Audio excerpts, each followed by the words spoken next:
Welcome to the Pestle, reviewing and breaking down movies to look for insights into the movie-making process. Hosted by adolescents. Boy, I sure don't miss that. Let's dim the lights and start the show. Welcome everybody to the Pestle. Today's show is brought to you by those darn amigos. The amigos take Manhattan in their new silent adventure. Those darn amigos. Welcome everyone to the Pestle. Today's show is already covered. I am out of it so fast. I am Wes. And I am Todd. I was like on a loop. I was just 335 episodes, and now we're having trouble. Oh, welcome to the Pestle.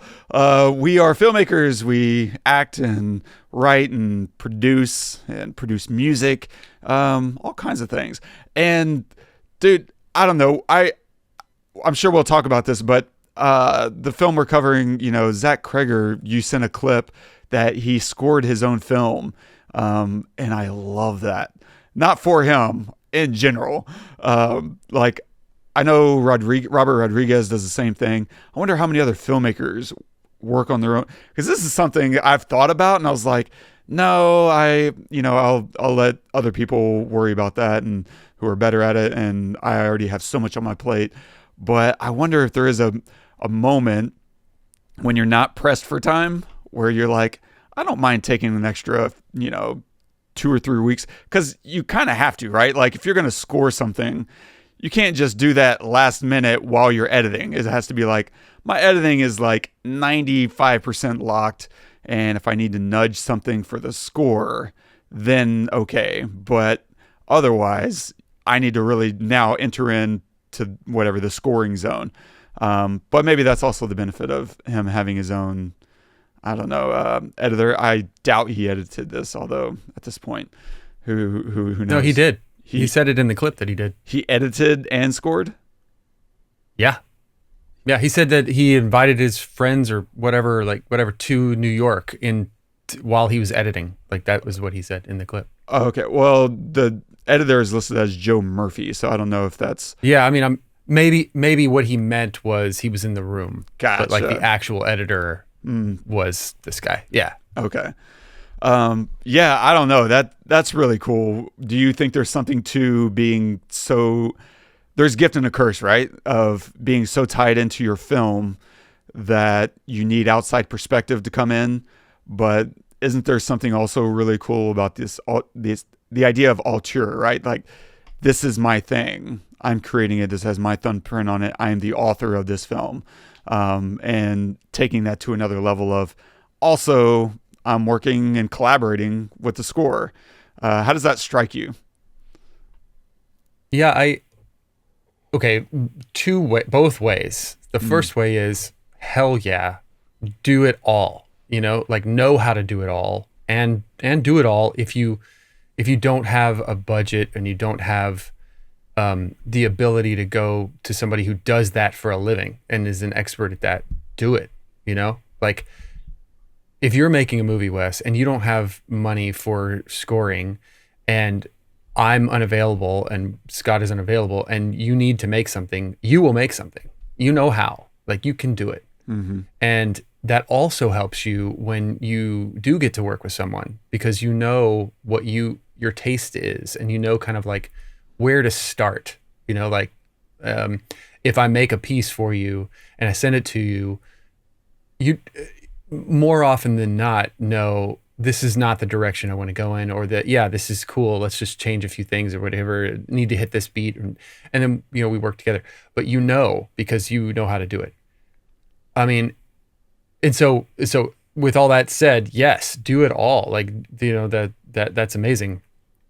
But when you have a budget and you have actors, that are going to bring people to the theater, and you've got a production, company behind you, I don't think that you need to do it. And I think, honestly, well,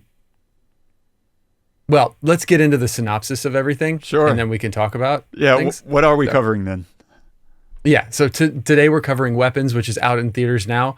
So if you haven't seen the film, pause the episode and go watch it.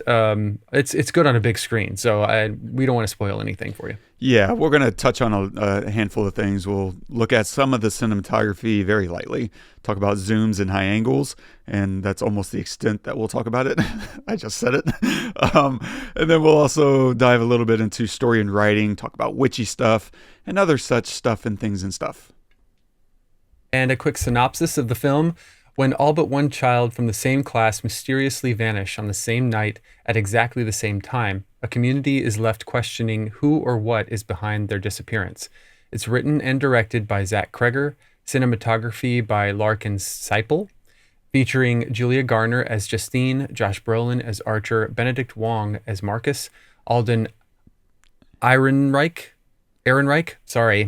Alden Ehrenreich as Paul, Austin Abrams as James, and Amy Madigan as Gladys. I have to think Uwe gets a kick out of every time we run across any German word. Yeah, I'm like, I even said it right before you we did. started recording. You nailed it before we started. I nailed it, and then I'm on the clock. I can't do it. Nice. So I think you and I probably both had rather high expectations walking into this. And I'm really curious for you where those expectations came from, where that excitement came from, and then what the experience was in the theater. Like, did it hit what you were hoping for? Yeah, I don't know. Walk me through it. Yeah. So the first thing is that I was in a packed theater, which is cool. The second thing is that I sat next to the most annoying fucking kid in the entire place. And then down on the other end of the aisle were three just jerk off teenagers who were yelling and whistling in the quietest moments. So fuck everyone who goes to a theater and does that. I don't care if monetized, whatever, doesn't matter. Did you take a piece of the kid's hair? I wanted to. And so that was like unbelievably distracting and annoying. I mean, you would have lost your mind. I'm very patient, but you would have lost your mind. Yep. I mean, even other people in the theater were like, "Shut up!" Like it was. Oh wow! Yeah, because I didn't have to, so because other people were doing it. So that was the experience, but I can kind of like look through that. So yeah, I was really excited about this film because for a few reasons. One, I don't know anything else that Cregger has made. I'm sure Barbarian, some things. Barbarian, that's right. Yeah. Which I liked, and I like the creativity of the stories. So, and when I saw the preview or the trailer for this, I thought, oh, this is super interesting. This is like, I haven't seen this before, and it involves kids, which is scary, and darkness, which is scary, but I didn't expect like a lot of gore, so it was right in that sweet spot for me, because I'm not like super into gore, but I am into like suspense. And so I was, and it looked like sometimes when you see a trailer, you can think, okay, I kind of can see where that might come from or that might lead to. And I had no idea. I had like absolutely no idea. So I thought it was a good trailer. I mean, that being said, like, I feel like for me, it fell flat for a few reasons. And the first one was the narration of the kid is super random and annoying. Because it's very long at the opening. At the opening, it's really long. Do you know who the kid is? Is it some random kid? It's a random kid. That it's stupid. Like you're giving me the voice of a random kid that we never meet. That's still a kid, right? So it's not like this happened a long time ago or something. Like this is right. Mm-hmm. Maybe this happened to the kid, or the kid just heard the story. I don't know. How does the kid know it's real? If they weren't there. Anyway, so that part was like really bothersome to me. And then, we get in and it's Justine, and I'm like, okay. So it says Justine, so I know we're going to go through multiple people. Mm-hmm. And as we're going through the people, I understand, okay, this is before something happens and it's going to lead to a thing that we've already seen. So now I understand the format, and I'm not surprised, because I know what we're leading to. And so that kind of thing is really dangerous for me in a film, because it's like, so for example, Marcus, I don't know how it happens, but I know what happens to Marcus because I saw before then, I think Archer was before him, right? And then the whole scene at the gas station, I don't know how it happens, and that's the interesting part, I guess, but like that kind of, it also like makes the film really long, like longer than it needs to be, because we're seeing duplicates of things. So anyway, that was like not super exciting. I also like one big story that weaves together instead of multiple stories that come together. I have to reset every single time I see a new name. Okay, like wipe everything, like now we're going into a whole new world. There's that.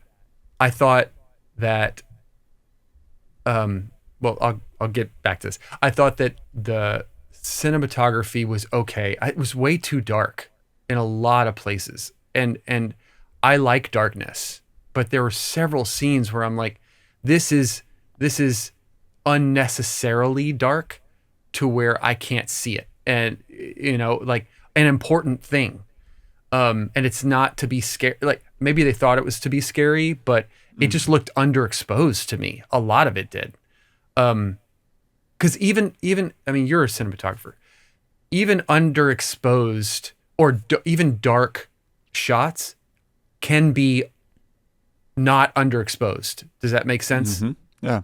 Right. So like maybe it was the saturation thing where the blacks seemed really like light, and there wasn't enough light to give me highlights on important things. Because, you're watching a film, like your eye is drawn to things that are in focus and lit.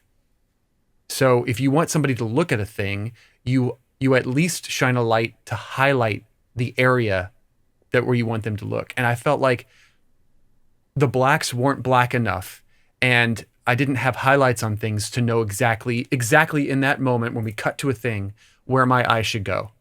I thought that was, and it happened a lot. It was so much so that I noticed it, and during the movie, it wasn't like after the movie, I thought, you know what, that was kind of, I don't know, underexposed or undersaturated. I don't know. So maybe it wasn't the cinematography. Maybe it was in the color and they needed to saturate the blacks more. Yeah. I got the feeling as the film was going on that, to me, the intention felt like he was wanting us to explore the frame, because you're right. There were so many times whenever he wanted us to see something, but he didn't highlight it through color or contrast, or, whatever exposure, like in terms of, creating an extra stop of light or on this item, right? Like, the newspapers in the windows, they weren't like a tight shot. It was like, we're going to look at this really big block, and we're not even going to put the window with the newspaper in it, and right there in the middle, we're going to put it a little off center. And so you have to kind of sit with it a moment and see what he's wanting you to see. So it felt like all these things you're talking about were his intention was to make us engage with the film a little bit more and to really like look around the frame, because he does hold on a lot of these shots unless it's a jump scare. But he'll sit on it for an extra like 2 or 3 beats and then cut away. And so that was my takeaway watching the film anyway. Yeah. If that was the goal, sure. I did look around a lot. Yeah. I just, that bothered me. And then the last thing I'll say is that, and this goes to our conversation earlier, I think he should have had somebody score this. I didn't really like the music. I thought the absence of music was cool at times. The absence of anything was really cool. But then when there was something, it was like not substantial and unfamiliar and it felt unmotivated to me. The music felt, I'm not looking for a Hans Zimmer thing. Like this is a scary movie. Like it's fine to be unfamiliar, I guess. But like it did. Okay. unfamiliar is not the term, unsupportive. It didn't feel supportive of whatever I was watching. I did not like the actual music choices, like the actual pieces, like the actual songs. I hated them. It wasn't even like, you watch Jaws, for example, and they have like music that doesn't feel like it goes, but it totally works for whatever reason. That's not this movie. That's not what this is. And if he was inspired by that, cool, I'm glad. But there was nothing about the music. In fact, it was one of the biggest things that bothered me, honestly, because I felt like it slowed the movie down too. Like the movie was abnormal. It didn't need to be as long as it was in my mind, but maybe it did, but it just felt longer because the music was either not there, or if it was there was no reason for it to be there, because it wasn't, what it was doing was not supportive of the scene, in my opinion. I thought Gladys was fantastic. Amy Madigan is like freaky as hell and weird. God, she's good. I thought she was amazing. I thought the kid, what's his name? Oh, Alex. The boy? Yeah. I thought he was really fantastic, because how do you, especially when he's sitting across the table from Gladys at first time with his parents, zoned out next to her, crazy. Her motivation was weird. I guess she gets energy from people when she traps them, I guess. It doesn't matter. We don't need to know that. It's fine. It is a little weird that like she's a member of their family and does this to them. That's a little strange, but is what it is. What's his name? The homeless guy. James. Austin James. Abrams. Yeah. I think he's in Wolves, right? Is he in Wolves? I think he's the kid in Wolves. I'm trying to remember with Brad Pitt and I just don't remember like a kid in there. I know. Yeah, well, not a kid, but like an adolescent, like a teenage boy. Is the teenage kid that like is annoying to them, and okay, you know what I'm saying? I do. Because after I saw the movie, I saw a clip of Wolf's of him in the hotel, and he's trying to explain this thing, and Brad Pitt is so annoyed. He's like, just get to the point. And I was like, that's the guy. Yeah. That's the guy from Weapons. That's crazy. And he looks totally different because he's all, drugged out and he's got long hair. But I thought his story was great, and he was fantastic in the movie. He's good. I also thought that I really don't like that guy, generally speaking, but damn if he didn't kill this role. Right? Exactly. And because you don't like him, I think that's good. Yeah, that's true. I thought that the performances were really great. Yeah. I thought it was an interesting role for Josh Brolin, because I'm so used to seeing him in these in these like larger than life roles where he just always knows what he's doing. But I think he did a good job here, where he was just clueless a lot of times and just trying to do the next thing. He would drop the ball at work, and like whatever. So anyway, I liked him in the role. I thought everybody did a great job acting. I really thought there wasn't anybody where I was like, oh, I see you. I see no, so I thought that was really good. But those other things just really, hurt it for me. I thought it could have been shorter, like I said, and. But I'm curious to what you think, because I know that we were both excited going into this movie, and while I was watching it, I was like, I can't wait to talk to Wes about this, because either he loves it or he doesn't like it like I don't. So, and let me be clear, I don't not like it. Yeah, it's just these things bothered me, then I would have done them different. However, I haven't made a movie like that, so whatever. I went in with really high expectations ever since the bidding war. So there was a bidding war that happened between Jordan Peele's production company and whoever ended up buying it. That's how crazy this was. Like, I don't even remember who ended up getting it. I remember who didn't. Because Peele apparently was frustrated. This was like the third time in a row that his managing team didn't get something he wanted, and so he fired everyone. He fired his agent or his manager who had been with him since the beginning. Like, he'd been with this guy for like 15, 20 years. I mean, a long time. And this was like the last straw. And I think ended up being like a $3 million difference or something like that that came between him getting it and not getting it. And I do wonder if this looks different under his production company. And that could play into some of these things. Or maybe it's the exact same film. He just wanted to be there next to Zach doing it. And so I went in with the expectations of what would drive Jordan Peele out of his mind for not getting it.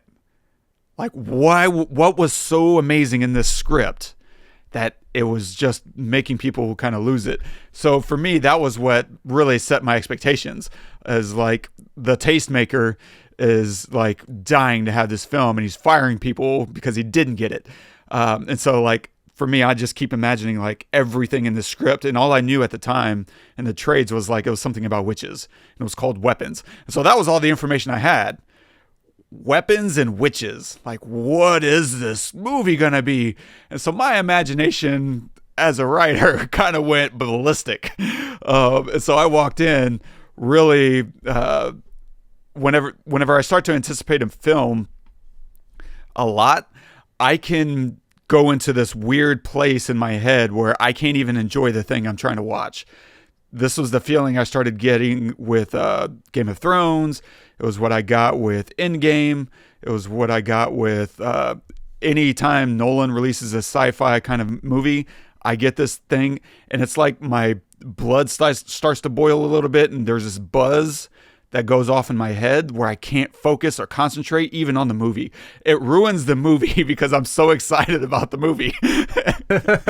And so I was starting to get that feeling with this movie, but it got kind of circumvented because a buddy reaches out to me, my buddy Jawan. He's like, hey, Soho House, he's part of Soho House.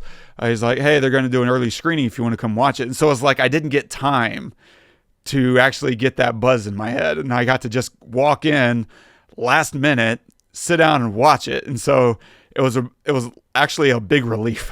Like, I didn't have any anxiety. I got to just sit down in like this big home theater. And it was a great audience. And yet my expectations were still outsized. I think if I went in cold without knowing Zach Cregger or Weapons as a thing, I would have really enjoyed this movie. Instead, I just enjoyed the movie. And I don't think this had greatness on it. I think I went in expecting the next Hereditary, where it was just going to blow your mind. And instead, you just get a witch, and it sucks to say just get a witch because it's a really nice witch movie, and it's a really good movie. And I think if I hadn't had all these expectations, it would have been so much better. And if it didn't run well over 2 hours, because what is this thing like? Not 2:15, but maybe 2:08. I'm pulling up the runtime on this. Yeah, something like Joker. that. I think it's just over, maybe. Oh my God, go slower, IMDb. 2 hours 8 minutes, and so I agree with you. Like this, it needed to be chopped like 30 minutes off, and agreed. Where that 30 comes from is anyone's guess. I don't think we necessarily need Paul and James. We don't necessarily need the cop and the drug addict. But it's not that I didn't enjoy those stories. Especially James, the addict, the meth head. Like, I really enjoyed his story a lot. I just don't know that you need it. I think you probably do need Archer. I think you do need Justine, although even Archer, I would say you could probably cut that one in half. And instead of having all these chapters, which is, if you're going to have chapters like this, you kind of need to give them more breathing room to justify the chapter heading. But without the chapter heading, maybe it is a little bit more intercut and you just kind of remove that element. Instead, you're seeing Justine, and then maybe you back up and you show some of Archer, and then you back up and show some of the principal, Marcus, right, Benedict Wong, and then you back up and show a little bit of Alex. I don't think we need this much elaboration on everyone because, and this is where my wish kind of, I love and I hate how much they don't explain everything. I think this movie is touching on something without really giving you quite enough juice to be able to spell it out. Like, he's definitely not spelling it out, and I love him for that. But I think there is some kind of commentary in there that if you go frame by frame and really like break out the pens and pencils and yarn and put up your, It's Always Sunny board of chaos, like you can start to really Charlie Day map it out. Like I don't know that I could do that in the theater. I will point out a few things that I was like, okay, this I get and this I get. But because I think there's a tableau. This is a tableau about what exactly is what I don't know. Whether it's society, it's a commentary about society. Because my first time through it, and I watched this twice, my first time through it, I was thinking, oh, this is going to be about bullying. Got it, right? This kid is going to retaliate for bullies in his classroom. That was the only thing I could think of as like some kind of comparison with like school shootings and being bullied and what it's like to be in a classroom today, and how does the rest of the world process what happened inside a classroom that they weren't there to process. There's only so many ways that we can understand what goes on in some other environment like that. Okay, and then you get to the end of the film, you're like, not really. Nope, that doesn't seem to be it at all. And yet, I don't know. So I'll touch on the very minute things that I was like, okay, this is clearly this. And so there's this metaphor being used about parasites. And they, I think, bring it up at least twice. And if it's there more, I just didn't notice it, maybe. The first time they invoke a parasite is with Marcus watching a documentary about ants with his husband. And the ant is being turned into a zombie by a parasitic fungus, right? And so from there, and this has been explored in other horror avenues, I'll just say, and which is fine. Like, you don't have to be super original and discover a whole new vast facet of nature in order to write your story. Use this, recycle. That's all storytelling is anyway. And so Gladys shows up, takes control of Marcus.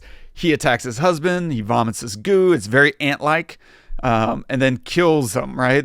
And then from there, Marcus becomes a mindless zombie, right? And the only way to kill a zombie is to take their head. And so that's how he dies, right? His brains are spilled all over the road by the car. And you get a really nice look at that. Hats off to the props department or the special effects department, because that looked amazing. I was disgusted. Well done. That is what I want out of this kind of movie for sure. Yes. And then we back up and then we look at Alex, right? That's because Marcus's story ends by looping back to Justine and Archer, and they discover Alex's house, right? And they're looking at the map, and she's like, Alex lives there. And he says, who's Alex? Ding! Now we go back, Alex, and we go into his story. And the very first thing we see with him in his classroom is Justine, his teacher, giving a lesson on parasites. And she's asking the kids in the classroom, can y'all think of any parasites? One kid suggests a tapeworm. And so from there, we go and discover Aunt Gladys is coming to town. And it might be more appropriate to call her Aunt Gladys, because, the ant, comparison earlier in the ant documentary. And so that's kind of an interesting little tie-in. They're using kind of bug language. And so you have a tapeworm. And I think that's the metaphor they're going with here. She's a parasite who's doing two things. She is a tapeworm, and she's also a fungus. As a tapeworm, she's stealing other people's life, their nutrients. And that's how she's healing herself and staying alive longer and trying to deal with this sickness. But she's also turning everyone into zombies like a fungus. And so that, I think, ties into the tree in the bowl that she's using as the source of her powers. And so, right, she puts things in the soil. That's where Alex gets the kids from, how he takes control of the kids.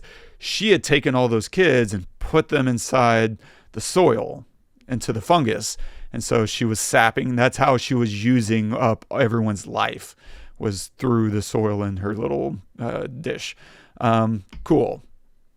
And then from there, she turns the cops and the addict into zombies and sicks them on people. Now, I don't really necessarily love the whole, what was that thing? The Skinner, Oh God, the I was peeling. just thinking that. Yeah, the peeler. Yeah, the peeler, potato peeler. Like that one, I don't love. That felt a little like.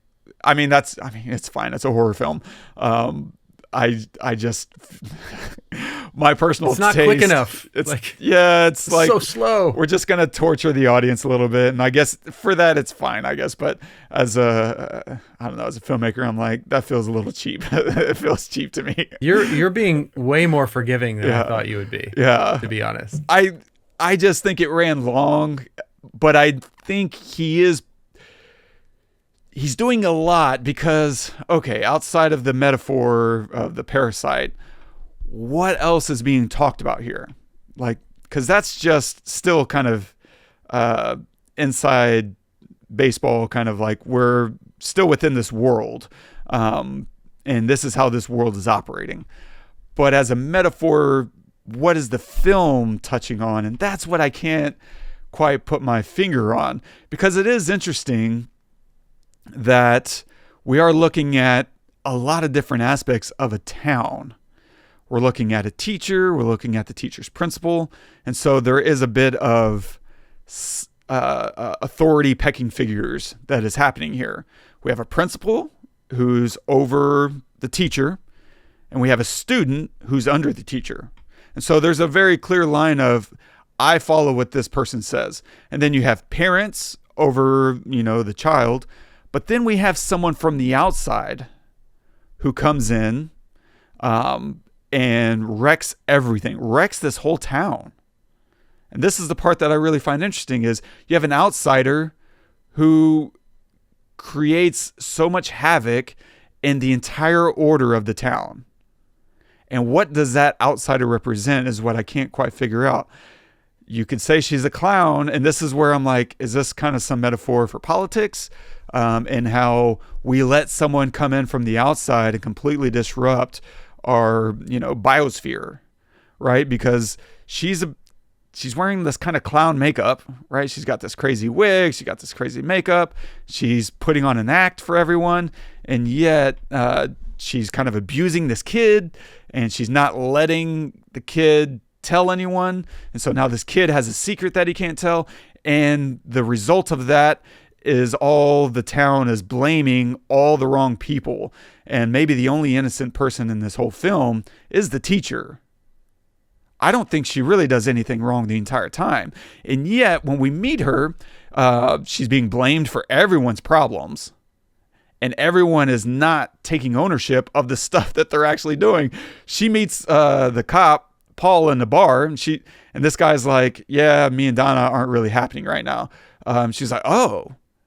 And she's like, well, why don't you have a drink? And what does he do? He accuses her. He accuses the teacher of having a drinking problem, but doesn't tell the teacher that he himself is the one with the drinking problem. We find that out later. And so he's like, there's all this projecting about other people's problems that everyone seems to be doing in this film. The cop is blaming her, and he's lying about Donna. Donna goes and attacks her. And she's like, I didn't know. He told me y'all weren't together anymore. What does Donna do? Calls her a liar. Like, she wants to do everything but take responsibility. She wants to blame other people that haven't done anything wrong. So the teacher's kind of just wearing the brunt of this. And then Marcus tells her point blank, like, you're a parent. Or you're a teacher. You're not a parent. There is a difference. And so it seems to be this idea that somehow the parents have abdicated the role of parenting to everyone else around them.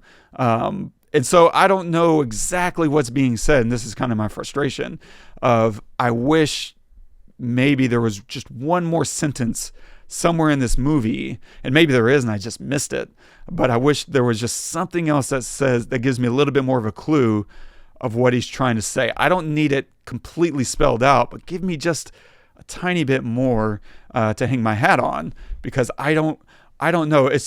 And then you have the cop and the drug addict, right? The druggie is lying about what he has, because the cop asked him point blank like 2 or 3 times.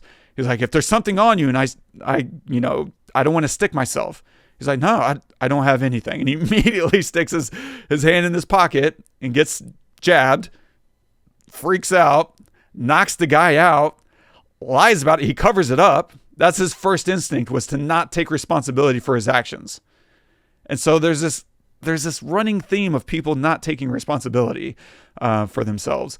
And the one person who's trying to come to grips with it, is struggling, Justine. And then you have Archer, who he's raising a bully of a kid, and he's acting like his kid is just some perfect angel. And this kid's room is full of guns and Batman. He's got this kind of vigilante mentality, and yet this kid is really just picking on people. He's not a justice vigilante at all. Like he's just a little ass. He's the kid sitting next to you. You were sitting next to Matthew the whole time. It's art, it's one big extended art piece. And so I don't know, man. There's something about being mindlessly controlled by outside figures and then not allowing yourself to think for yourself or to take ownership over your responsibility, and then expecting other people to do it for you. Alex is expected to keep his mouth shut for his aunt. And he's expected to hang his teacher out to dry. Archer is running around labeling people witch, right? He labels the teacher innocent. And then it's only after she's nearly killed that he comes to his senses. I don't know. I could keep more memories are going to keep kicking in. So what are you making of any of that? And I'll come back to the music in a minute. I mean, Gladys, you called it. Gladys is the parasite. She's not just the parasite of the family. She's the parasite of the city, of the town or whatever. And more pointedly, like you pointed out, she's just the parasite of Justine. She maybe, so like a parasite is just trying to survive, and it finds what it needs, the sustenance it needs, and then it just stays there because why would it leave? So Gladys is finding that in this town, and I'm not saying she's innocent. I'm just saying like Justine is the one mostly hurt by this, because you're right. She's the most innocent. She's done nothing wrong. Yes, she's had her past with drinking, and apparently she's like whatever, but nothing that warrants this. And she's basically like losing everything, losing her job, and everybody hates her. And then, she thinks maybe she'll get back with was it Paul? Paul, yeah, the cop. Paul, maybe she'll get back with Paul, but doesn't realize that he's lied to her and he's with somebody. So yeah, maybe that, but I mean, to your point, yeah, it could be a multitude of different things that he's trying to touch on, but for it to be over 2 hours and you not to know that is kind of,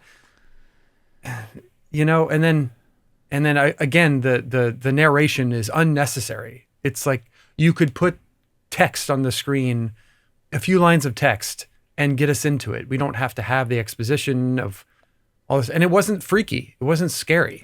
Just because it's a kid giving me the lines doesn't mean that it's like unsettling, because the read of it was also not unsettling either. It was like a kid trying to be mysterious, and it didn't really land for me. So anyway, yeah, I don't know what it means either, man. Yeah. Honestly. Because at the beginning, she's the bookend, right? We start with her voiceover and then we end with her voiceover. And at the beginning, she talks about how this is something that really happened, but you won't find it in the news. But if you asked, someone in the town, this is what they would say. This whole story unfolds, and then it ends with her talking about how the kids were never the same or something along those lines. But some kids even started talking this year. That's the final line. And I feel like there's something being said about what you're pouring into these kids. The idea of ending with kids are about to start telling their own stories, I think is really fascinating. I just don't know what it means. What are they going to say? If this is what the town would say happened, what would those kids say happened? Because at the end of the movie, right, they get turned on the one who was, parasitic. They get turned on the parasite and rip her to shreds, and that breaks the spell on everyone effectively, but some are irreparably damaged, right? The parents are never going to be the same again. But Archer was fine. He snapped right out of it. And then the kids slowly coming out of it and starting to talk is interesting. It's not clear how much time has passed between this year, whatever this year is, and otherwise. I don't. It's saying something. It would have been. I think it would have been better if Justine was the voiceover. If they had to have voiceover, that would have been interesting. Because then, we're introduced to Justine, and she's like the main character, I would say, or whatever, and or at least the one that I'm mostly, attached to and interested in. And that would have been interesting to have her. Yeah, I don't know. I don't know. But yeah, to your point, that is cool. And that's like, if that's saying something, that's the story. Yeah. Like, what is that? The ending there, like they just started talking this year. Why do you end there? Like what, like that's the most interesting part, I think, to me. Cause like their experience while they were, like being fed on, I would say, by Gladys, to keep her alive. What did they experience? How did they experience time passing in the basement in the dark for multiple months on end, being fed soup? Were they aware? Like, I don't know, but that's a really interesting story. So yeah, I don't know what it's saying though. Yeah, same. I'm also trying to figure out the idea of the soup, because whenever I think of Campbell's soup, is there anything that jumps immediately to mind when you think of Campbell's soup? Being sick. The other thing, yeah, you're right. That is the very first thing. The second thing, I guess, is Andy Warhol. Oh, right. Yeah. Mm-hmm. And so I wonder if there is some level of commentary about, we're feeding kids and ourselves this kind of mindless entertainment of like we're looking for our own 15 minutes of fame, another famous Warhol quote, and we're not really creating art anymore, and maybe there's this outside force, whatever you want to call that, that's kind of turning us all into these mindless zombies who aren't capable of thinking for ourselves, and we're just pivoting on each other because we're not giving ourselves any sustenance. And yeah, I don't know. I think there could be something in there. And my frustration isn't so much that there's a lot of ways to start approaching this film. It's that maybe the film isn't quite good enough to warrant sitting and thinking about it beyond this conversation we're going to have. Like, cause I'm going to walk away and probably not think about this movie too much more. Probably. Maybe that's not the case. I thought that about Annihilation, and I still think about that movie to this day. Like, and so maybe it's just needs time to kind of work its way into my soul. But, there's not so much happens in Annihilation, right? Yeah. Like, and you don't know what's coming next, but something is. And I don't know that enough happens in Weapons, to be honest. So it's kind of frustrating because the execution is so masterful. Like, my God, like every shot in here felt planned to the T, and I thought it was just an incredible job of camera work, whether that's, the very gradual moves. I mean, some of these camera moves were just sick, and they weren't necessarily complicated. Like whenever she's in her bedroom and we cut to that shot behind her and she leans out to kind of peek through the door, and we slide over, dolly over, with her. Like, it's a very tight, controlled, David Fincher-esque kind of move. And it's just beautiful. I hate that the payoff was the ceiling and the witch in the ceiling, because there were so many times where we're seeing a witch and I'm like, what? Is the witch doing this? Or is this kind of emblematic of the idea of a witch hunt? Because there's that element of this film, like maybe you could start to make the case that there really wasn't a witch. And I don't know what the movie turns into if you say that. Yeah, I don't know. I don't messy. know, but I'm glad you pointed out that scene specifically, because I also feel the jump scare needs to be motivated, and I don't feel like that was motivated. Like, there was no reason for that other than to have her at home alone, to show her home alone at night being scared of sounds that are happening. Okay, because then after that, like, what happens? Nothing. We go to the next day, right? Mm-hmm. She'd already seen her car that says witch on it, I think. I can't remember. Yeah, I can't remember. But even if I don't know. I don't think she gets out of bed. I don't remember her getting out of bed after that. And so I'm just thinking, what, she hadn't seen Gladys. So I don't know, man. I don't know. It's just like so confusing. I don't remember Paul the cop ever seeing the witch, because everyone else seems to have a vision of the witch. Archer has his dream sequence where he imagines the witch. He imagines that assault rifle hovering over the house with 217 emblazoned on it. And I don't understand the significance of 217. Yeah, I mean, because that's 17 is some kind of recurring element, right? There's 17 kids in the class. They all get up at 217. And so what is that referencing? I don't know. Is there like a verse I'm not thinking of in the Bible? Is there some numerology, in play there? The last year of adolescence, right? Because when you're 18, you're an adult. Yeah. I don't know. Yeah. I don't know. True. That's interesting. So interesting. Exactly. So I don't know. I don't know exactly what the title of the film is in reference to. Children themselves are weapons. I have long thought that I both respect kids and try to treat them as their own little adults. But I also limit that because they're also kind of little dumb boxes that you program with whatever you say. And so there's a line there of respecting and also understanding to an extent. I am not going to entertain too many hard arguments from some kid, because I just imagine whatever they're saying is coming out of the mouths of their parents or their friends or TV. And so there's this weird little line of like how they're weapons in that sense. They're loaded up and fired by other people. And so I wonder if there's some element of that at play. I don't know.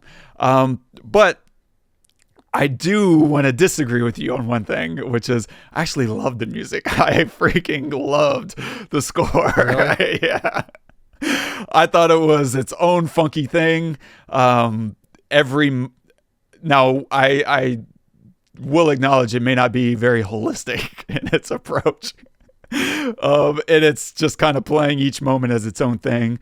It opens with this kind of Gone Girl mysterious element with the voiceover, and it's switching into all kinds of funky little moments, like whenever she goes to do something. What is it? And they have that heavy drum beat, and it's like doom, doom, doom, doom, doom, doom, doom, doom, doom. And that's kind of it. I don't think we ever kind of come back to that little riff again. I don't know. It really worked for me. I thought it stands alone as its own thing. And if for no other reason, I love it for that, because most horror films kind of do the same shit. And that to me is more exhausting and tiring than anything else. Whereas this one felt like you're not going to find it anywhere else. And it's creating its own vibe. And I took the music as tonal cues of like, this is playing, you're watching one thing, but you're feeling something else. Like, okay, yeah, this moment we want suspense, and they'll do a few jump scares, but there's a lot of other moments where I felt like you're feeling something else that the music is giving you that's separate from what you're watching and experiencing. And it's this additive element instead of, you're right, it's not necessarily supportive, but it's additive. It's giving you a different feeling than what the context is. It's creating additional context. And so, yeah, this moment might be we're creeping up on this door or something. I'm not drawing from a specific moment here, but suddenly it's like, oh, what is this feeling? Because I feel like this should be suspense, and yet it's giving me curiosity. Okay, where are we going here? I don't know. By all means. I'm glad you disagree, because I love that kind of thing. I'll say two things. First off, I think that our last episode together, that's the kind, like, that's the kind of vibe that I kind of dig, you know, in terms of like juxtaposition of what's happening with what you're feeling. Like, something's funny here, but I'm stressed out, and this is, you know, like, but I am also amused and for some reason and laughing. I thought that was done well. I think in this case, it was like so different. It was just like, it felt like in a moment, like what's happening is really like, I want to feel what's happening, but I can't because I'm hearing this music. And it's, you know, when I first watched Jaws, to bring that back up again, I didn't like that. Like, I didn't know how to feel. Like, I wanted to feel scared, but I couldn't because of this bouncy music, you know, like, but now I love it. So maybe there's a point there, you know, but I'm just like not resonating with it. I will say, at the end when she's running from the kids, I loved that. Oh, it's so good. I loved that movie, or that part of the movie. So to your point, there was that moment where it's like, okay, I don't really know how to feel, because now the really bad guy, or the witch, is scared and running away. So she's not all powerful, right? Because she's scared and running, but she's also running from children, right? And she's running through houses, and I loved all the shots of them jumping through glass. It's so cool. And so why not make that funny? Because that feels amusing, right? And she added to it, right? I think that the music was just amusing enough. What? Oh yeah. And she's like hamming it up. Her style of running is very silly, and it's just like and the kids are so intense, and it's just complete like tonal shift that he understood what he was doing there. He wanted us to laugh, and it was a valve. It was this release valve we've been waiting for since the end of Archer's nightmare, because that was the other big laugh moment when Archer comes out of his nightmare and he says, what the everyone erupted in laughter. Like, that's such a great moment. Then it cuts right on the F-bomb. It cuts. It's so great. You're right. Yeah. And so, like, that's to me a masterful control of, I'm going to make people laugh now. And that's really cool. But yeah, I don't know, man. I think overall I had a good time, and I probably would like to study this more. If for nothing else, just the way he was absolutely in control of so many moments. He's directing the camera in such a specific way, and the timing. Like, I don't know how much there was for the editor to do. At some points, I'm like, this felt like it was all edited in the storyboard. Like, this all felt like, okay, there's some room for editing over here, but maybe not so much for here. And my favorite shots were actually at the very end when we see the witch trigger all the kids and they're running out of their houses. And there's that one long oneer where we start with that kid zooming down the street, and we pick them up and we are running with them in profile, and other kids are coming out of their houses and sprinting with their hands out. And it just keeps going. I mean, that had to have been a good 20-second, 30-second shot. And I was just like, how long are they going to keep this up? Because getting kids that age to do something that specific, you don't understand how, and this is the royal you, obviously, you only have so much time with these kids. And so you have to map that out.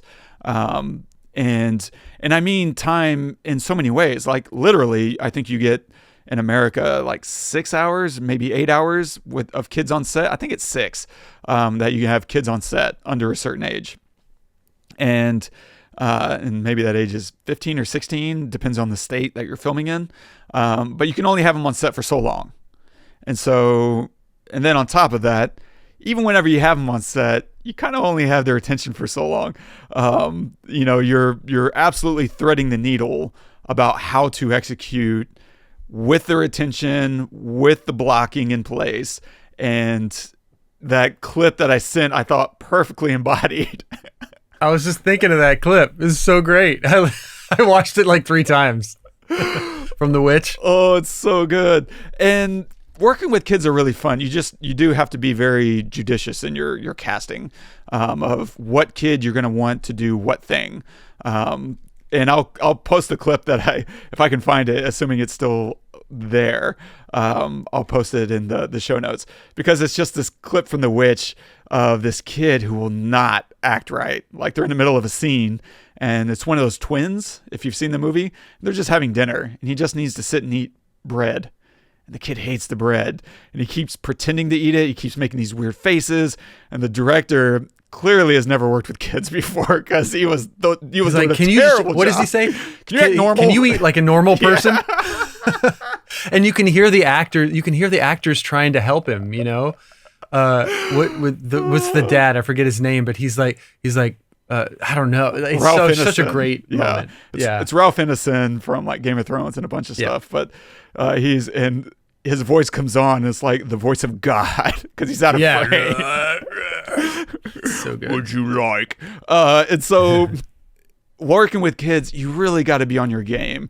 You got to like have some patience. You also got to cast really well. That's really the hard part, is if you get the kids right. And then when you're on set with them, like be as patient as you can. And you also, like that point about Ralph, I don't know if it's Rafe or Ralph, but Ralph Ineson, like I was cast to work with kids a long time ago in this commercial. And the casting director, like the client wanted to book me, and the casting director calls me and he's like, hey, so how are you with kids? And I was like, I like kids. And you try to say that in the least creepy way possible. Soundbite.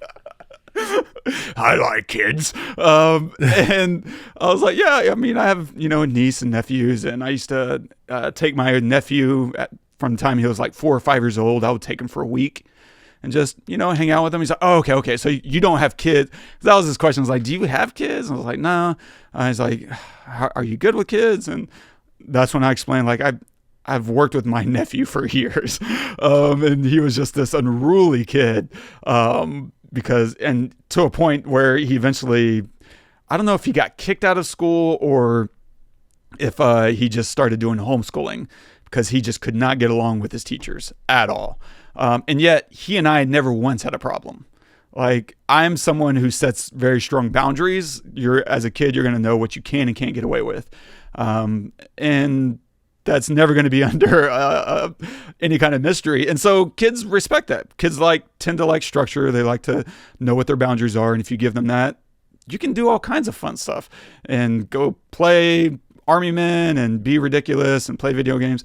And so you really need a cast that understands how to work with kids, because if you just have, a dick on set who hates kids, nightmare. You're not going to get what you need.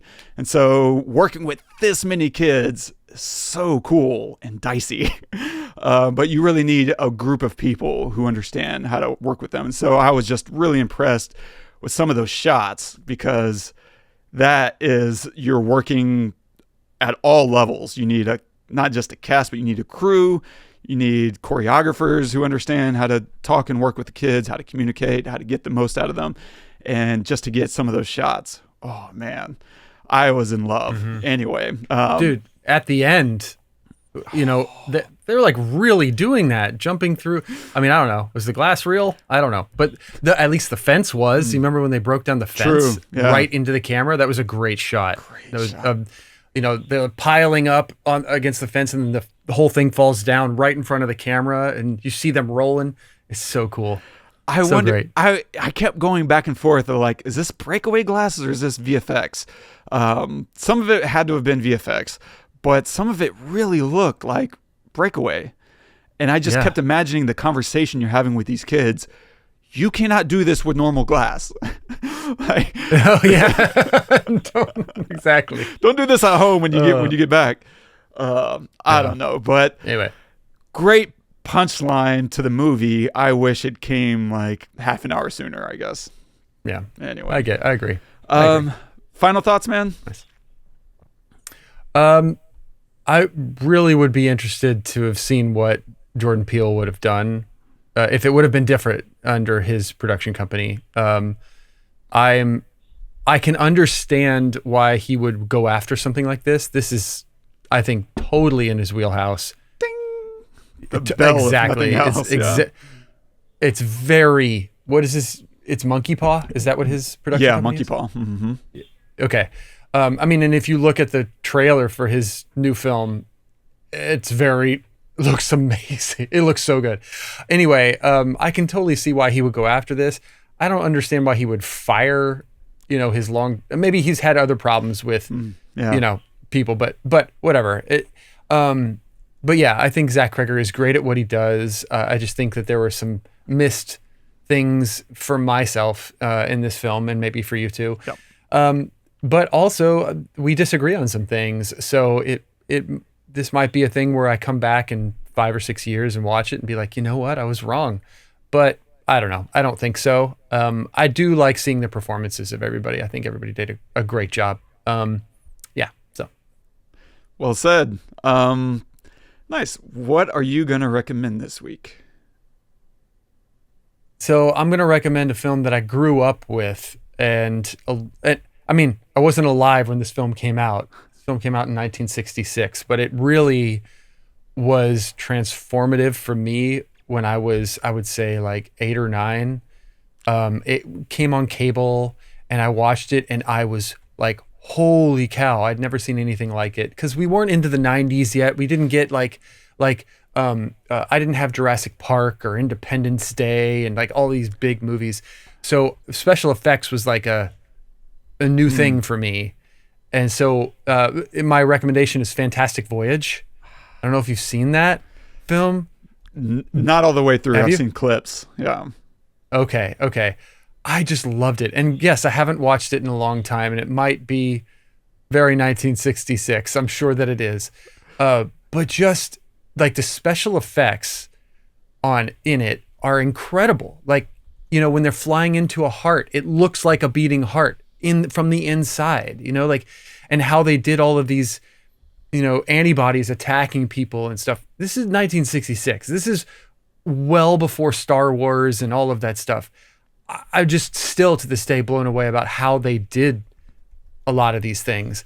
So anyway, yeah. And I thought the premise was really interesting and good. And it was very futuristic for the time that it came out. I mean, it'd be futuristic now. The idea of shrinking someone down to go inside somebody else to save them is like pretty cool. But the whole thing is the voyage. The whole thing is like, we got to put you in here. You got to travel your way through this body to this problem area. And it's just a really, really, and they come out of it too, out of the body to the real world at some point. So you're not just always in, so it's just really, really well done from what I remember. So yeah. Yeah. I saw the 80s edition called Inner Space. So thank you very much. No, go the original. That's the thing. It's like, I feel like if you watch, older movies, I say this, I'll let you go to your suggestion. But if you watch older movies that try to punch above their weight in terms of special effects or in terms of camera moves or something. That's why like Kubrick and Scorsese and Spiels. that's why those guys are what they are, because they went in and said, I know we can't do this, but I want to figure out how to do it anyway. You know, like there's nothing like Fantastic Voyage happened before Fantastic Voyage, and everything since, to me, is like, okay, we can do this, so let's do it. No. Spielberg, I want that T-Rex to look perfect. I want it to look completely real. And how do we do that? I don't know. It's never been done. We're going to do it. You know, like, it's just so cool that a movie like this happened in the 60s. So anyway. Very cool. Yeah, I'll cue that up. We also haven't done like an ancient movie this year so far, and maybe we could do Metropolis. I've never seen Metropolis. Like the Fritz Lang, it's like the very first sci-fi film, and so that would be fun to cover and just take a look at and see what that's about. Okay, I'm going to recommend a movie by Brian Duffield. It's called Spontaneous. This is a crazy film. It's about kids, and it's interesting in the same way that Weapons is interesting, in the sense that you could take a lot away from the metaphor that's in play, and I'm sure I did while watching it. But it's really just about kids who spontaneously explode, and it is both horrifying and hilarious in some ways, like mostly horrifying. And so I'll leave you with that, because the first time it happens is like pretty arresting. And it's just, God, it's genius. I need to read that script. I've run across some of the pitch materials for that before, and it's really fascinating just to look at how people get their movies made. Is there a scene of kids in a school running down a hallway? Yes. Oh, yeah. Okay. Okay, I'm glad you're suggesting this, because I saw that scene, a clip from that scene, and I was like, what the hell? What is this? And I never went and found it. This just came up in my brain, space from like, I don't know, months ago. When did this film come out? This would have been, I think, 2020, 2021, somewhere in there. I caught it randomly on Amazon Prime. I saw it come up, and I was like, oh, I'll just hit play. And then maybe a year or two after that is when he put out No One Will Save You, which is that silent alien invasion film. And then before that, I had seen The Babysitter, which was directed by McG, which was one of these really fun throwback kind of 80s vibe horror films. And so this guy's got a really strong voice, and he reminds me a lot of Zach Cregger. I wouldn't be surprised if they're like buddies now. But he's a really strong writer and worth studying, and just makes fun movies. And so one to keep your eye on. But yeah, Spontaneous, great. Catherine Langford from 13 Reasons Why, and she's fantastic. Yeah, really worth a watch. Like it is actually a really good movie. Nice. So check those out, and stay tuned for next week. We're going to go look way back at another different sci-fi film, and this one's from James Cameron. We're going to take a look at The Abyss. It got bumped up to schedule. So let's see what he's doing there way back when. And if you're enjoying the show, don't forget, subscribe, drop us a review, leave us a note, something you want to discover. And of course, if you're enjoying the show, you can go check us out on Patreon, see what we got cooking up over there. We've been doing a lot of bonus episodes. We're covering like TV pilots, and we're doing a bunch of weird top 5 lists, and those have been really fun. I'm enjoying the hell out of that. And yeah, if you want to comment on this episode, you can do that at thepestlepodcast.com/weapons. And our quote of the day is from Joseph McCarthy. Our job as Americans and as Republicans is to dislodge the traitors from every place where they've been sent to do their traitorous work. Is that right? Traitorous? Is that how you pronounce that? That is for sure. Okay. Yeah. If not, then we know who's a commie. This is a dark time in Dark, very American dark. But obviously, life. McCarthyism was embedded in the Crucible, right? That the Crucible was a way to talk about, as a metaphor, what was happening with the Red Scare, with McCarthyism. This idea of a witch hunt was just a brilliant use of symbolism. And the nice thing about the Crucible was you knew exactly what they were discussing, even though they never told you what they were discussing, because the symbolism was so strong and the context of the era was so obvious. And Weapons felt like it was pushing in that same direction, minus the strength of message, which is interesting because the Crucible is fun for that reason, and is also like doesn't ask a lot of you for that reason. Weapons is asking a lot of you, which I love. I don't know, but this mentality of like everyone who conducts a witch hunt is going to show you why they're right. And there's no introspection. They're not circumspect at all. It's just attack, attack, attack. And that's their best defense. And so I don't know. Maybe don't do that. Nicely done. Okay. And mic drop. Yeah. Thank you guys so much for joining us. I had a great time talking about this. I love it when we have, come at things from different angles. Same. Hopefully you enjoyed it too. Please subscribe wherever you get your podcasts and review us. It helps a lot. Share us with your friends. And if there's a film that you'd like to see us pick apart or talk about, please let us know. Maybe we will cover it one day. Until next time, I'm Todd. I'm Wes. Go watch some movies.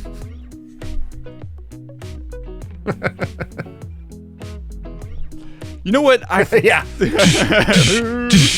I totally forgot. Like the cinematography, so simple. That shot, we've seen it a million times. We've seen it in Get Out. We've seen it in Talk to Me. You cut to this high angle, and it's such a simple idea of showing someone being powerless. This high angle shrinks someone's status. And I love that. You don't have to get creative. Just do the thing that works. Like, for me, that's a lesson. Like, I don't need to reinvent cinema language, Use the stuff that other people are using, and it's fine. No one's going to say, you cheated. Like, they're just going to enjoy the experience, right? I also love that they did zooms. Zooms have gone away, and I love fucking a good zoom. Anyway, I just want to throw that out there. A little snippet for the end of the show. Snippet.